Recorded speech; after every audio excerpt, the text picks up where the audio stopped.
Nada, muchísimas gracias, Yair, por recibirnos de manera virtual en tu casa.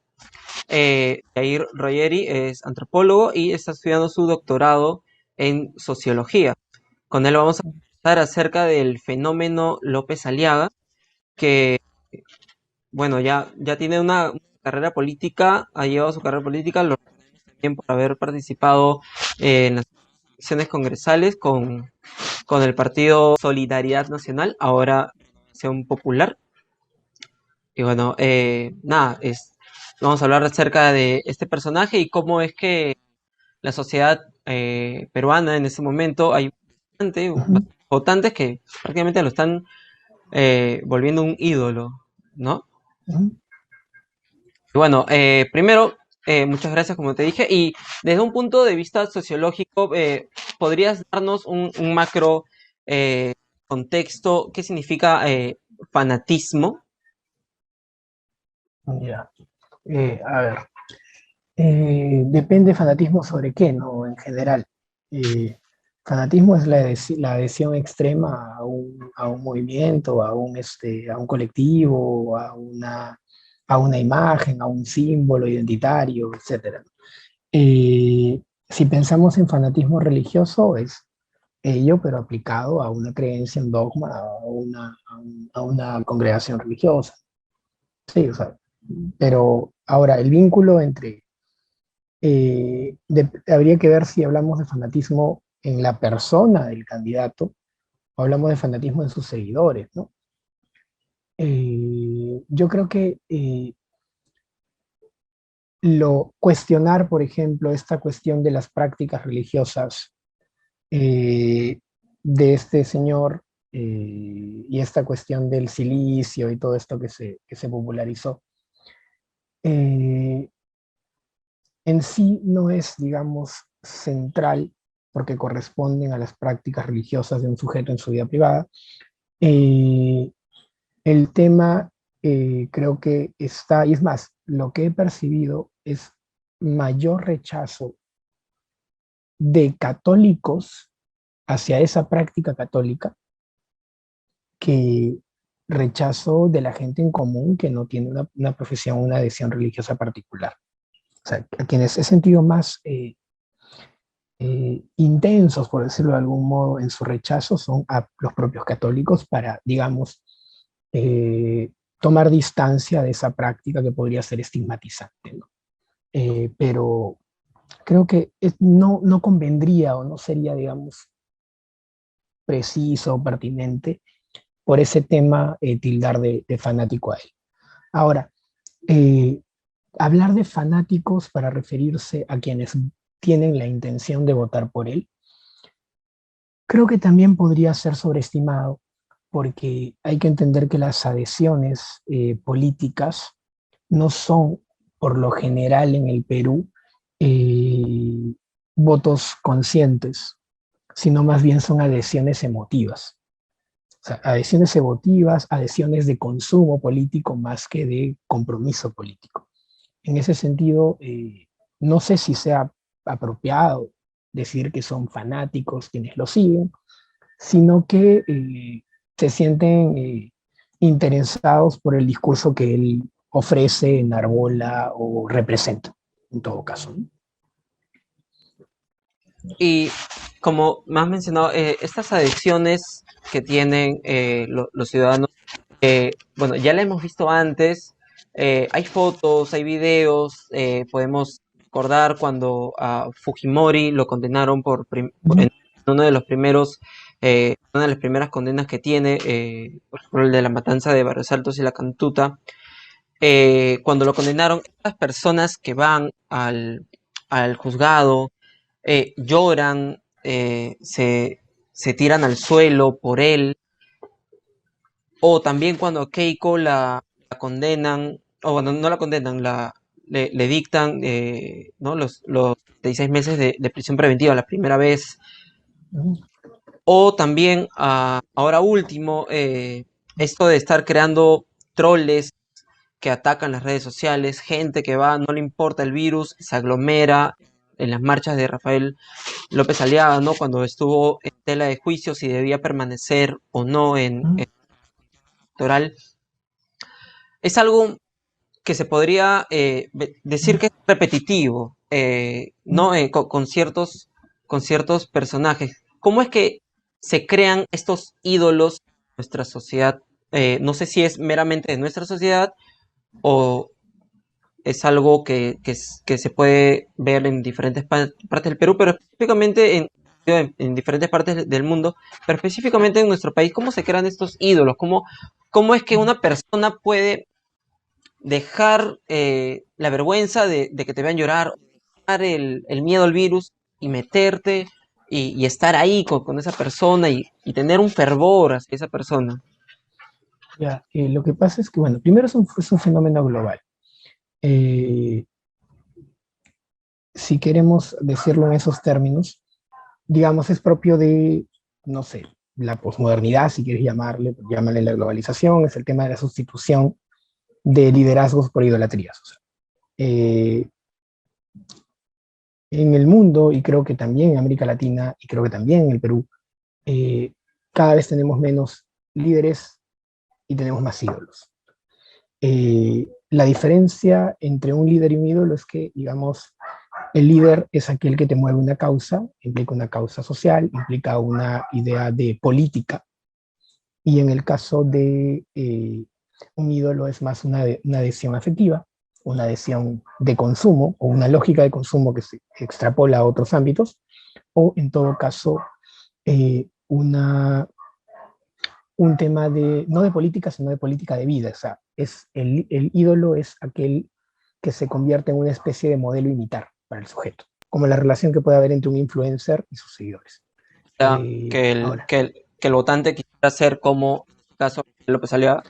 hay un tema aspiracional, porque él representa esta idea del empresario exitoso, que también la representa De Soto y que para cierto sector también la puede representar Acuña. Entonces, esta idea del empresario, un voto aspiracional ahí clarísimo, ¿no? En primer lugar. Otra cosa es que más que el tema del fervor, porque si comparamos con el Fujimorismo representó una especie de movimiento mesiánico, si queremos decirlo de algún modo, ¿no? O sea, Fujimori representaba eso para cierto sector de la población, era el reconstructor del país y para un pequeño sector todavía de peruanos lo sigue siendo, ¿no? Uno, digamos, racionalmente puede explicarse y por qué, ¿no? ¿Por qué esta lógica de la antipolítica pudo tener tanta acogida y puede seguir representando ahora una suerte del que va de la solución a todos los problemas? O sea, pero ahora, de ahí hacer esa comparación entre el fervor del Fujimorismo eh, y el fervor hacia este señor López Aliaga, creo que sería un poco exagerado, porque estamos hablando en primer lugar de un candidato que todavía no representa más del 10% de la intención de voto. O sea, no es un candidato presidenciable aún porque las encuestas están demasiado atomizadas. Lo que sí es que es una opción política que puede preocupar a una gran mayoría de la población. O sea, por ahí creo que es lo relevante, ¿no? Pero de ahí a que su candidatura sea presidenciable, yo diría que en este momento no. Hay que ver las nuevas encuestas, probablemente quienes pasen a la segunda vuelta pasarán con 15, 18%, no más. Es algo inusual completamente. Lo más usual es que quienes pasan a la segunda vuelta pasen con al menos con la cuarta parte del electorado. En este caso, quienes pasen, no creo que pasen con más de 20%, salvo un golpe de último momento como lo que pasó con Muñoz en las municipales. Eh, pero yo creo que más se justifica el tema de López Aliaga por la preocupación de lo que representa que por la candidatura en sí. O sea, en eso sí, o sea, creo que el comparar el fervor, estamos hablando del fervor de, ¿cuántas? ¿10.000 personas? Me refiero al meeting este en que salió y todo lo demás. 10.000 personas al fervor de generaciones, en este caso, ¿no? Difícil de explicar, difícil de comprender, difícil de asimilar, pero real, Ujú. real. Ahora, si pensamos en lo de López Aliaga, hay una serie de factores que creo que son más complejos que esta lógica del fervor y esta lógica del fanatismo para explicar su elección. O sea, yo creo que los problemas son, o los factores son mucho más complejos que una idea de fanatismo. Definitivamente. O sea, definitivamente es mucho más compleja la cuestión. Y tendría que ver con la religión en cierto aspecto, nuestra sociedad conservadora y muy religiosa, el haber encontrado a López Aliaga como opción. Sí, en gran parte sí. Tres cosas bien concretas que confluyen. Eh, Primero, lo que la sociología de la religión nos dice, y tú sabes que estoy bastante involucrado con ello, eh, es que en momentos de crisis política, en momentos de crisis política, el actor religioso, o sea, el líder religioso, suele presentarse siempre como una opción, al menos en América Latina. Y ejemplos sobran en Como Bolsonaro, distintos. ¿no? Que lanzó Es un su ejemplo, frase pero Dios, patria y familia y ganó luego de la crisis que hubo con ya no Lula. ganó. Sí, sí, sí, definitivamente. O sea, en ese contexto de corrupción, de preocupación por los escándalos que había despertado, eh, digamos, un nivel de corrupción estatal grande en el Estado brasileño, pero que se responsabilizó al PT por ello, aunque tal vez ni siquiera la haya tenido, pero se asoció la idea en el imaginario de que era el PT el responsable de la corrupción. Por lo tanto, aparece el actor religioso en ese contexto de crisis político, de crisis moral, si se quiere, para enarbolar justamente la idea de garantía moral. Si hay un discurso al que apela el, lo que Pérez Guadalupe llama el, el evangélico político o el católico político, eh, es justamente el asumirse o presentarse como ser el garante de la moralidad, como ser el incorruptible. Entonces, esa es una lógica que aplica y ha aplicado en distintos países de América Latina en distintos momentos de la historia de las últimas décadas. En momentos de crisis política, de crisis social, de crisis moral, aparece el actor religioso como figura de yo soy el garante de la moralidad. Eso es uno. Dos, no podemos negar que existe una ola conservadora en toda América Latina bastante importante. Lo que pasó con Bolsonaro, que no fue una consecuencia directa de la acción religiosa, sino de un conservadurismo brasileño fuerte, pero que había estado como que en la sombra durante todo el gobierno del PT, ¿no? De Lula y de Dilma después. Pero que al venir el tema del impeachment salió y brotó con fuerza. Era como, no sé, como una olla a presión. Salió el conservadurismo, que estuvo ahí desde la constitución de Brasil del 89, no creo qué año fue la constitución de Brasil. Desde ese momento estuvo digamos, la facción conservadora bastante fuerte en Brasil. Pero más allá del caso de Brasil, podemos mencionar el papel que tuvieron los líderes religiosos y sus articulaciones, sus arreglos, sus redes clientelares con algunos sectores políticos, por ejemplo en Colombia.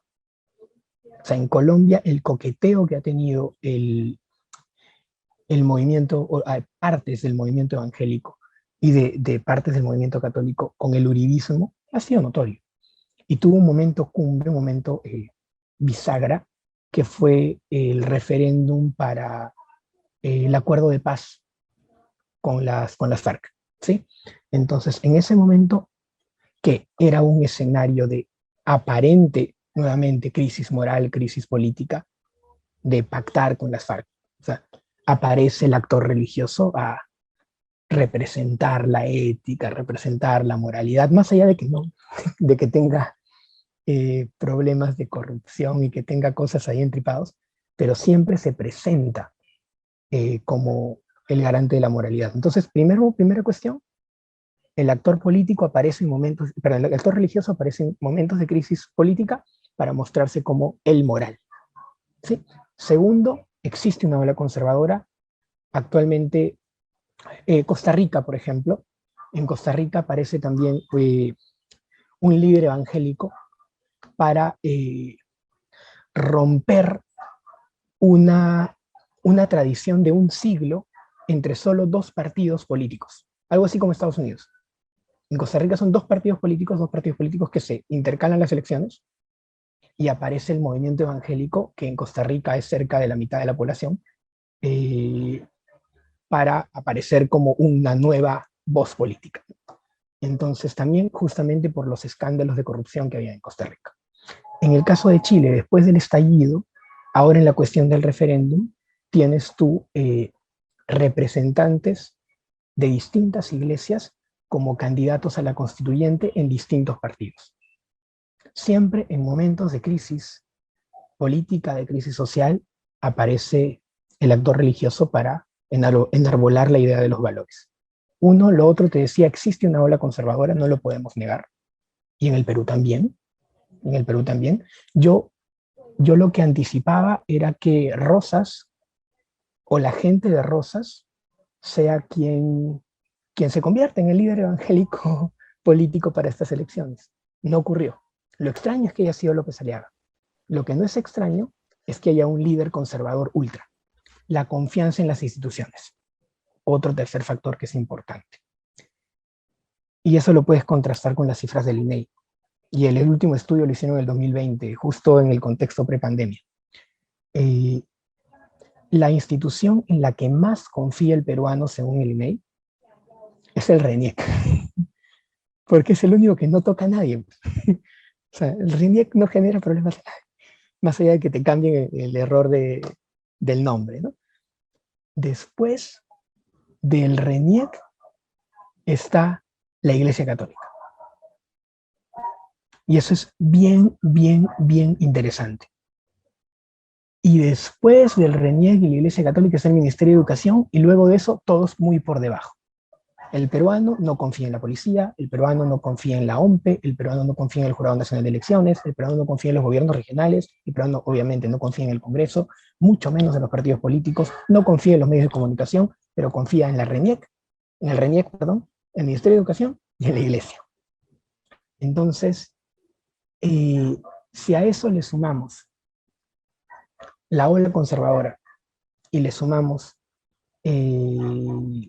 lo que te dije de que el líder religioso se presenta como garantía de moralidad, si además las iglesias son instituciones confiables en el Perú, a diferencia de otros países como Chile, como Uruguay, en el Perú las iglesias son instituciones confiables, tal vez no para mí ni para ti, pero sí para la mayoría del Perú.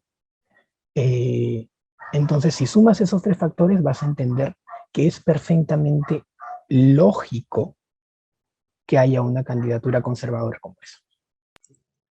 Claro. Lo curioso es que sea López Aliaga como te digo. Lo que acerca de este líder que aparece en situaciones de crisis, el conservadurismo, ¿no? Que también me has mencionado, y en las instituciones. eh, entonces, lo extraño es que sea López Aliaga, pero ¿qué pasaría si López Aliaga hace como Fujimori en los años 90 y salía con los evangélicos, o como también lo ha Es que está hecho, aliado, es que está aliado. No pero hay que creer que está aliado con un sector de los evangélicos. Si tú ves su malla al Congreso, están varios líderes evangélicos, representantes de iglesias. Y eso es lo curioso, y eso iba con lo que te decía, que lo curioso es que sea López Aliaga. Lo que habría sido más previsible es que sea un líder evangélico y no un católico ultra. Eso es lo rarísimo, que un católico ultra haya tenido, no sé si la capacidad o la suerte de arrastrar adhesiones evangélicas tradicionalmente anticatólicas. Lo más significativo es justamente esta alianza entre católicos y evangélicos que hace 50 años sería pues impensable. Y no se está dando solamente aquí, se dio en Brasil. A Bolsonaro le preguntaban, y bueno, si la gente se preguntaba, ¿y qué es Bolsonaro? ¿Bolsonaro es católico o es evangélico? No, o sea, Bolsonaro es Bolsonaro. Bolsonaro era católico, pero además se había bautizado, creo que en Israel, o sea, una cosa así. Y su segundo nombre era Mesías, o sea, había toda una lógica ahí de enviado del cielo, ¿no? Y la gente lo reconocía como una especie del enviado de Dios, ¿no? El eleito Gideus, se decía, ¿no? Entonces, y con esa figura se presentó. Ahora es López Aliaga es muy similar, o sea, tiene, no solamente en el discurso, sino en en esta, digamos, no sé si habilidad de poder atraer a católicos y evangélicos conservadores, creo que se parecen mucho. No sé si llega a segunda vuelta, pero un candidato así, de hecho, preocupa. Sí, de hecho que es bastante preocupante porque él viene con un mensaje de extrema derecha y viene con un mensaje anti todo, ¿no? Anti todo. Es, pero todo lo que yo creo, anti nada de lo que tú crees, de lo que las minorías puedan querer o creer. Y ¿nos podrías explicar cómo es que estos mensajes tan extremistas, tan cortantes, o sea, no deja pie a grises, es blanco o es negro? Uh ¿Cómo -huh. es que estos mensajes pueden tener tanta pegada en nuestra sociedad? Yo me preguntaría si es que alguna vez se fueron, o sea, siempre estuvieron presentes. El tema es que eh, quien los capitalizaba usualmente era el Fujimorismo. O sea, esa idea de Biblia y bala, ¿sí? De mezclar Biblia con bala, que es lo que se hablaba bastante en Brasil, siempre ha existido en el Perú. Siempre ha habido ese discurso antiminorías, ese discurso completamente reaccionario, solo que quien lo capitalizaba era Keiko, que lo capitalizaba era el Fujimorismo. Eh, Ahora, más bien, este señor le está robando votos al Fujimorismo justamente porque se presenta como el incorruptible, se presenta como el que está en contra de la prensa mermelera, en contra de la corrupción de Odebrecht, por más que tenga vínculos, pero se presenta como eso. Bueno, su campaña también estos últimos días se ha ido desinflando, eh, que han estado saliendo, ¿no? Esto de que Soros Sí, le pagaba, esto de que sus empresas no son las que digamos, como él lo es probable que pinta. tenga impacto, es probable que tenga impacto porque como su figura está en la persona, más que en la propuesta, sino en lo que él representa. Si se cae lo que él representa, puede haber una migración de intenciones de voto, ¿no? O sea, probablemente esto del alcoholismo pueda pesar en un votante evangélico. Claro, Esa y cuestión bueno, de que es borracho, ¿no? O sea, entonces, eso puede pesar incluso más que sus comentarios sobre la eutanasia, que sus comentarios sobre las mujeres y el aborto, o sea, que todos esos comentarios puede pesar más para este tipo de votante el que sea borracho. Para el votante confesional, ¿no? Para el votante muy devoto, ¿no? Muy devoto, muy devoto, sobre todo en los grupos evangélicos donde se sataniza tanto el tema de la bebida y eso, ¿no? Pero igual, o sea, yo creo que tiene un techo. Ahora, nadie, por más estudios que tenga, es pitonizo, ¿no? O sea, eh, no se sabe, en Jerusalén no se sabe, o sea, y eso es lo que no, hace en rico Perú, estudiar. Sí, sí, ¿no? eso es lo que justo también estaba comentando el otro día, que Perú 3 semanas son 10 años. O Sí, sí, sea, sí. las cosas que sucedan de aquí hasta el 11 de abril pueden voltear la torta y hacer hasta, no sé, hasta que Pedro Castillo... eh, Y en un contexto como este también. te iba a preguntar acerca de esto que pasó en Estados Unidos, ¿no? Estados Unidos, Trump llega al poder en un país que... No sé si viste el documental de Netflix que se llama Social Media, en el que hablan acerca de la polaridad, bueno, en este documental hablan acerca de la polarización en Estados Unidos y cómo las redes sociales han ayudado a que esta polarización exista, redes sociales y también medios informativos, ¿no? Tenemos a Fox, que es muy de derecha, no sé, CNN, que está para el otro lado. Entonces, quiero trasladarlo aquí en el Perú. En un futuro distópico, porque ya muy negativo, López Aliaga llega a la presidencia, eh, esto polarizaría a nuestro país. Bueno, ya, este, sí, definitivamente sí, ¿no? O sea, definitivamente creo que arreciaría la polarización que ya existe. O sea, eh, el Perú está en un periodo de cambios en cuanto a derechos humanos bastante significativo. Todo cambio implica resistencias en temas sociales. Todo proceso de transformación implica resistencias, reformas de reproducción, de tendencias a la continuidad. En el caso peruano existe una polarización. eh, Probablemente sería una polarización probablemente similar a si Keiko fuera presidenta, pero con unas gotas más de ají, ¿no? Que es el tema de la polarización religiosa, ¿no?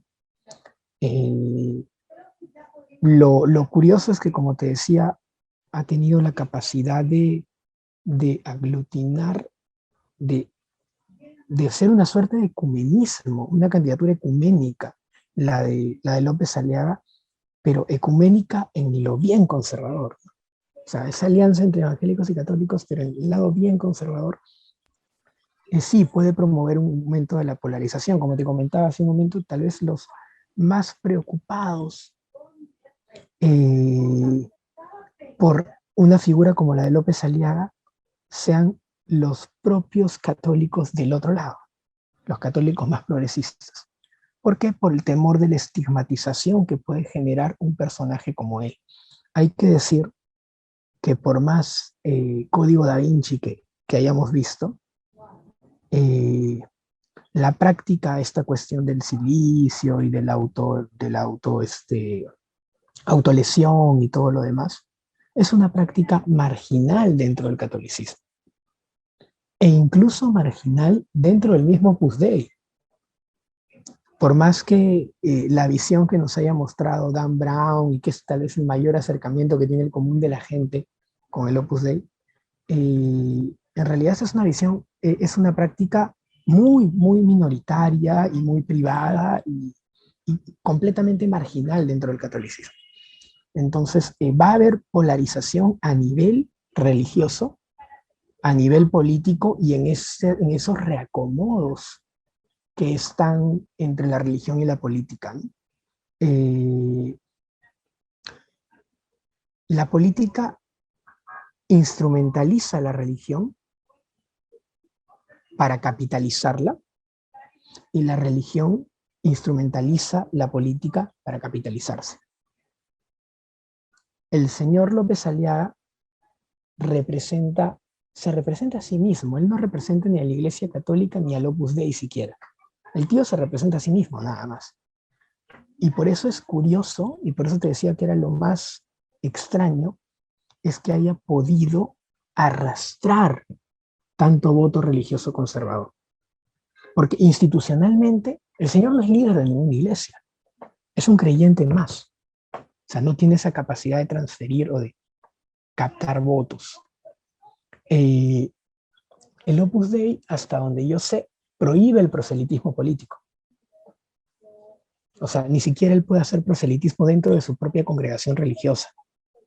Eh, pero ahí está, arrastrando voto conservador de varias iglesias, pero no solamente de iglesias, sino voto conservador de gente que, aunque no sea devota de nada, se siente representada por estas ideas sacadas de la Edad Media. Entonces, eso es bien interesante, esa capacidad articuladora que ha tenido las figuras, no él, la figura de López Aliaga para jalar voto no voto evangélico, sino voto de evangélicos, que no es lo mismo, No voto católico, sino voto de católicos, que tampoco es lo mismo, y voto de personas conservadoras no necesariamente adscritas a ninguna congregación en particular. La Iglesia católica tiene institucionalidad. Los movimientos evangélicos tienen capacidad de movilización. O sea, la Iglesia católica tiene esa cuestión de institución seria, como te decía, de prestigio dentro del Perú, de prestigio. Por más todos los escándalos que conocemos, increíblemente la gente sigue confiando en la Iglesia católica, porque está arraigada en la cultura y todo lo demás. Y los grupos evangélicos, que ya son cerca del 20% del Perú, 18%, 17% más o menos, tienen esa capacidad de movilización. Si no, mira, con mis hijos no te metas. Esa capacidad de movilización que tienen. Entonces, esta institucionalidad más la movilización que tienen los grupos evangélicos le suma mucho a este señor, por más que no sea líder de ninguno de los dos bandos. Y como te digo, más es la preocupación es por lo que representa que por el número. Por el número también creo que es más, Steven Levitsky también lo ha dicho, ¿no? O sea, sigue siendo un voto pequeño, ¿no? O sea, no debería asustar demasiado, probablemente no llegue, pero sí nos debe dejar la reflexión de que por más que el sector más progresista promueva una mayor apertura de derechos humanos, por más que los medios de comunicación incluso intenten empujar el carro hacia allí, tenemos un gran sector de la población que no quiere más derechos, que Resisten. quiere volver, ¿sí? Que quiere volver a décadas atrás, que no concibe eso, que no lo entiende o que no lo consigue o que no lo quiere entender. Y a eso, más el ají religioso, pues es fuerte, ¿no? O sea, es fuerte.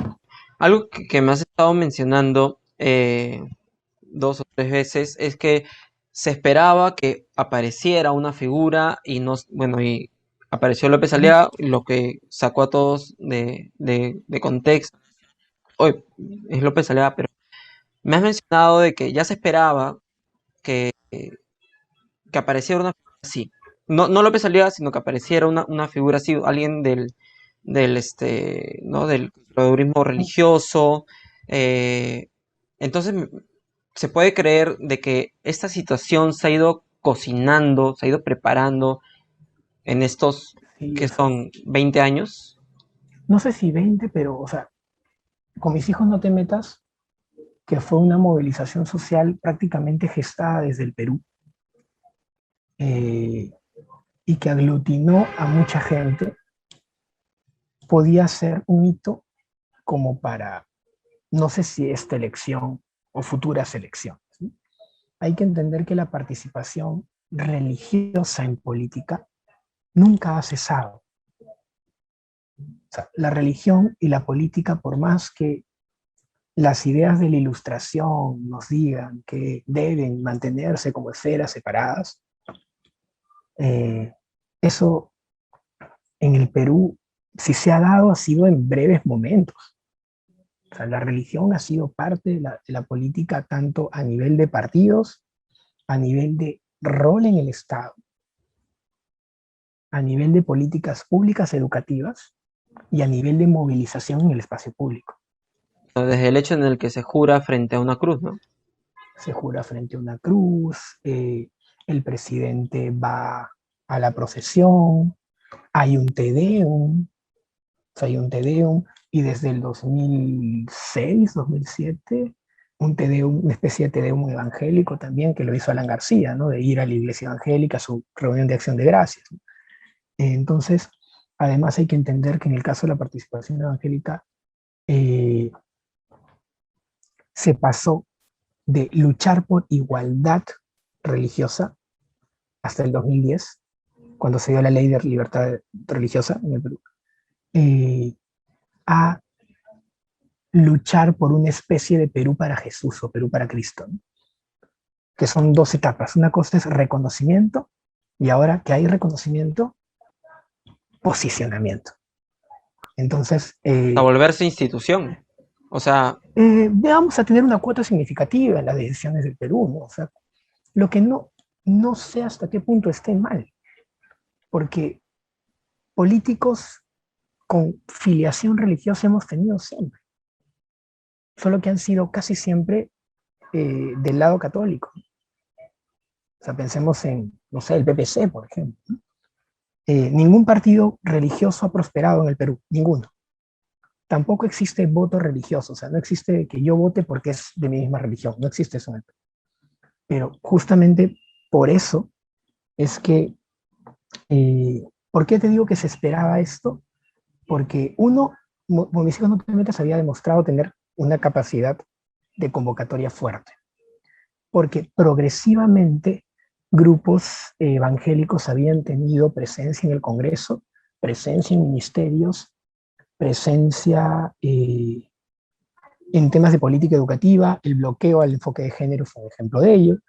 Entonces, y además de eso, porque las tres iglesias más masivas en el Perú, va más allá de la católica obviamente, que son las Asambleas de Dios, las Alianzas Cristianas y el Movimiento Misionero Mundial, se apartaron de una asociación religiosa para formar una propia, que era la de Federación Evangélica del Perú.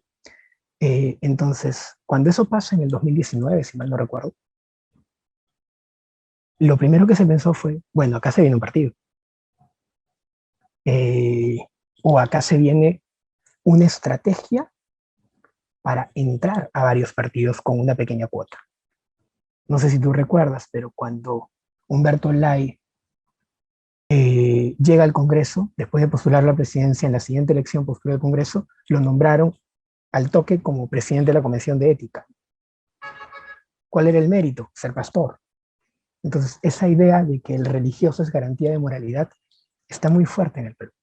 Entonces, y eso también, o sea, se esperaba un liderazgo evangélico, ¿no? Al final fue católico arrastrando evangélicos. Entonces, es como, es casi como ver, no sé, a un líder de la trinchera norte batuteando en el Comando Sur, o sea, pero creo que eso es lo interesante, ¿no? Claro, bueno, ya se viene, ¿no? El estreno es como ver a Godzilla y Kong juntos. Claro, o como ver no sé, a Batman moviendo los Avengers, ¿no? Una cosa así, ¿no? O sea, en el de Pero DC.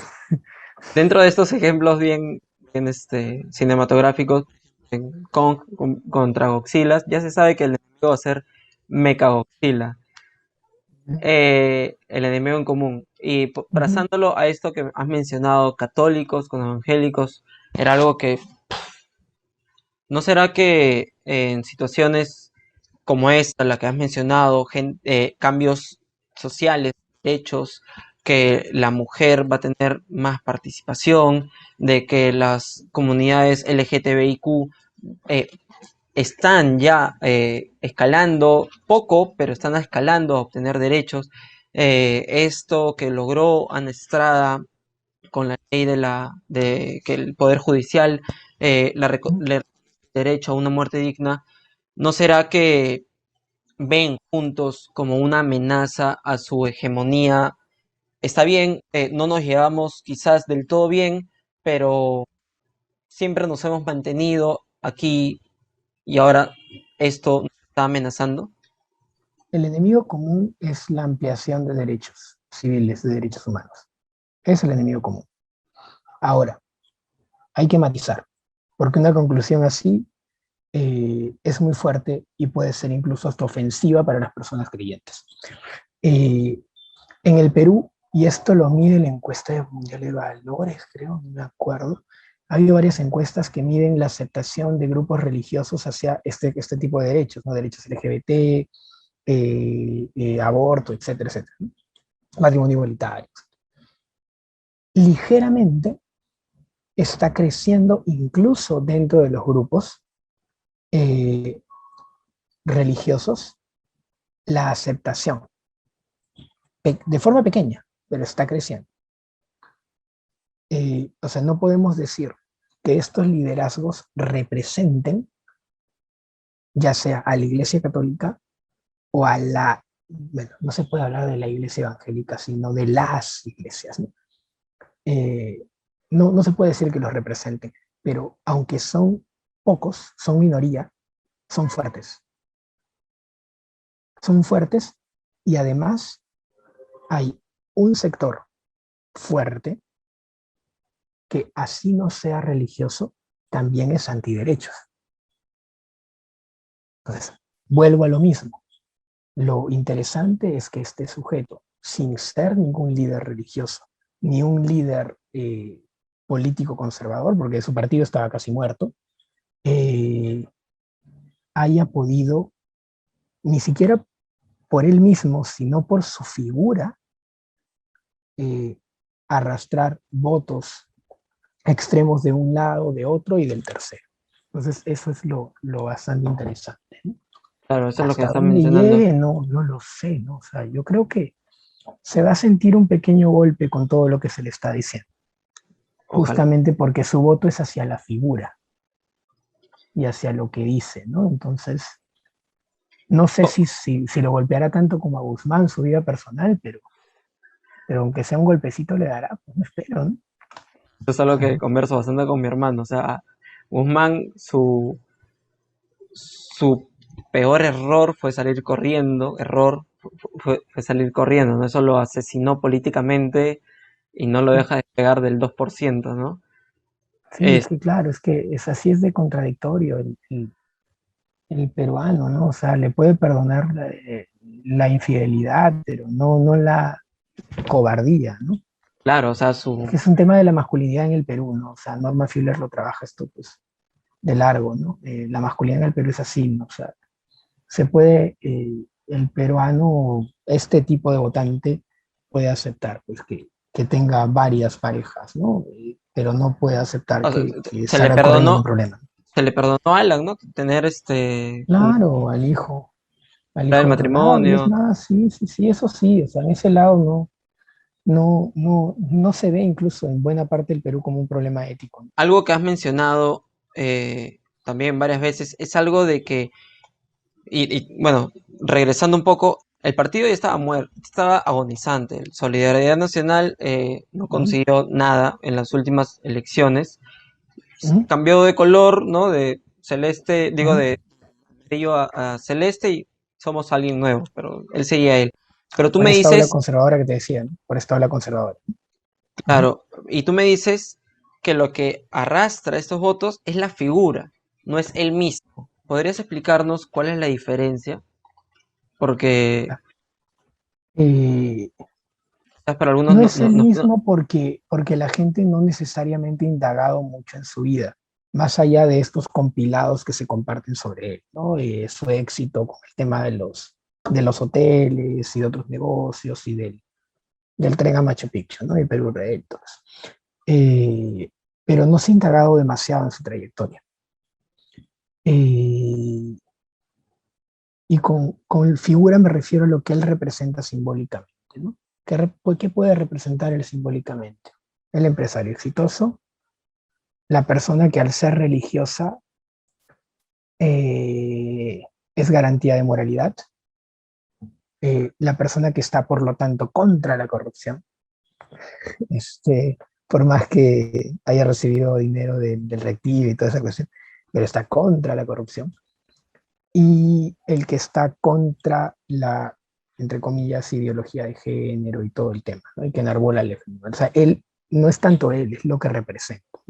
El que puede gestionar y el que habla con fuerza, ¿no?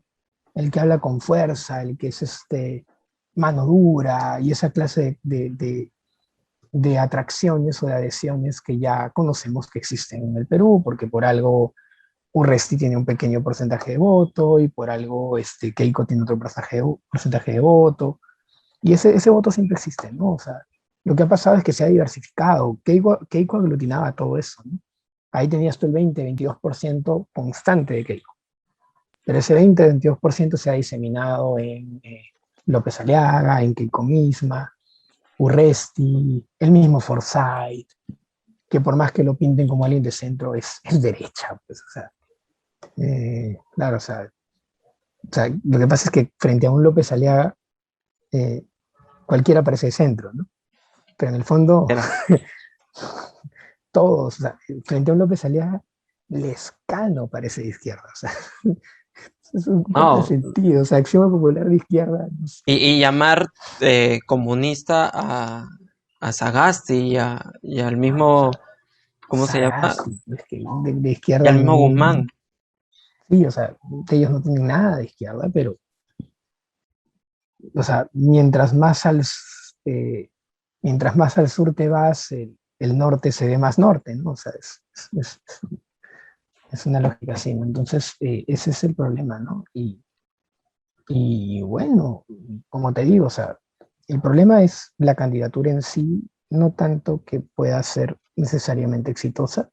Yo creo que tiene su techo, pero quién sabe, ¿no? Vamos a ver. Esperemos que haya alcanzado su pico. ¿Y con quién pasa a segunda vuelta también? Bueno, ¿Con quién pasa, no? según las estadísticas, no gana En en ningún ninguna escenario. situación. Ujú. Pero, pero no siempre las estadísticas en primera corresponden a lo que pasa en segunda, ¿no? O sea, eso es, en primera vuelta uno no responde, digamos, que con mucha claridad a esos escenarios, ¿no? En el caso de segunda ya tienes a las dos opciones. Aparte hay gente que vota viciado y al votar viciado un porcentaje, los otros porcentajes crecen, ¿no? Entonces, en los votos, ¿cómo le llaman los votos válidos, ¿no? Entonces, yo Ah, creo que por esos eso Keiko de, alcanzó 73 curules. claro, entonces eso sí hay que tenerlo. Yo a esos emparejamientos que hacen no les doy demasiada importancia, porque una cosa es lo que te dicen ahora y otra cosa es lo que te van a decir en mayo o junio. Entonces, ahí sí no creo que sea muy importante. Lo que me preocupa sí es que en cualquier caso, dos candidatos que lleguen a segunda vuelta con tan poco porcentaje van a presentar un escenario complicado por donde se le mire, ¿no?